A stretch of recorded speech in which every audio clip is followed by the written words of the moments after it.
So what does all this mean? If you've listened to all the videos by now, you've heard a lot of facts and figures about the city of Newcastle, and I see this as kind of like the skeleton.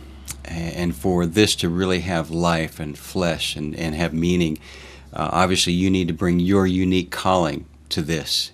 And there's a good example of this, a church in Raleigh, North Carolina, and they had a number of college students in their church. They were right next to University of North Carolina, and we're building a new facility, and really wanted to discern how God would have them serve and connect with their 11%, and ended up deciding to design in the new facility a laundry area, and then invited the kids from the college to come over and do their laundry for free. And it was a way for them to really serve the 11% that God was calling them to reach.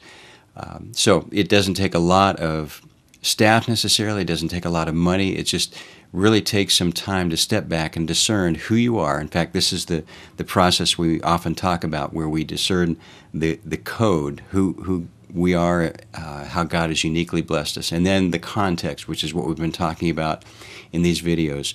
What is the community around us? And from those two, then we can discern the calling that God has for us.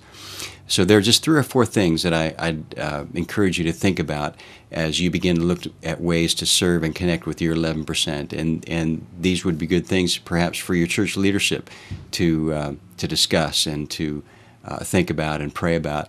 And the first one is, what do you see happening in the city of Newcastle? What clues can you take from what's happening right where you are? Maybe some local hot button issues, or what's happening in politics, or what are some of the positive things that are happening? Certainly the Cascade Center would be an example of that. What are some of the annual events or some of the traditions of the city that give you an indication of kind of the character and the type of people that are around you in your local mission field? The second thing is, we've learned that the two highest age demographics are the empty nesters, which is 35 to 54-year-olds, and then the retirement age folks, 65 plus. And are there ways that you can help reach out to these groups and serve these groups?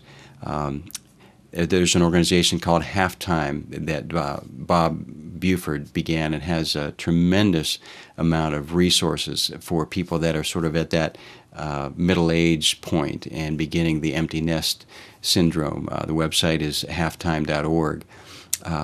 Is it possible that the local community has some programs for the older people in your community, and are there some people in your congregation that could plug in to those programs and partner with the community center to serve people in this age group?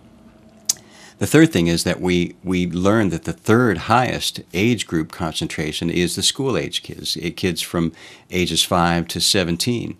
And so are there opportunities that would allow you to perhaps pay for school lunch programs, or is there an opportunity to go in and clean schools and classrooms, or provide sports programs or tutor programs? And then the last thing is that we learned that the top 3 concerns of the people in the city of Newcastle are, number 1, maintaining personal health, number 2, the day-to-day financial worries, and number 3, finding health insurance. So, for example, do you have perhaps a physician or a nurse or nurses in your congregation that might be able to reach out to people and provide resources or ways of helping people with these kinds of issues? In terms of the financial piece of that, Dave Ramsey certainly has a number of programs and resources that are great resources for helping people get their personal financial house in order. So those are just some things to begin to think about. Let me remind you that based on studies by the Barna Group and the Rayner Group and others, in the city of Newcastle, there are about 2,244 people that are a part of that 11% group that are highly receptive to the gospel of Jesus Christ. And that represents about 935 households of people that probably, with an invitation, would come and visit your church and hopefully begin to develop relationships with your people and eventually come to know the Lord. Let me read you some actual, if you're familiar with Twitter and the way people tweet on Twitter, and some of it is just sort of I'm going to have lunch with my husband now, kind of things. But there are some other kind of significant things that people will tweet on a regular basis. And so we looked at people in the city of Newcastle and some of their tweets, and I just like to read some of these to you. These come from August of 2010. These are actual tweets by people in the city of Newcastle.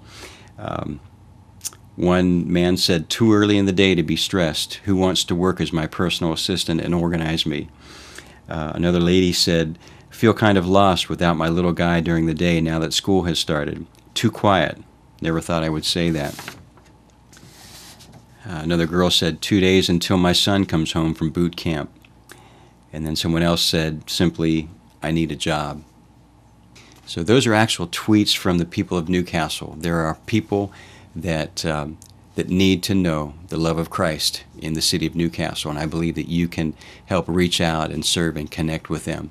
And remember, the question is not, how can I grow my church?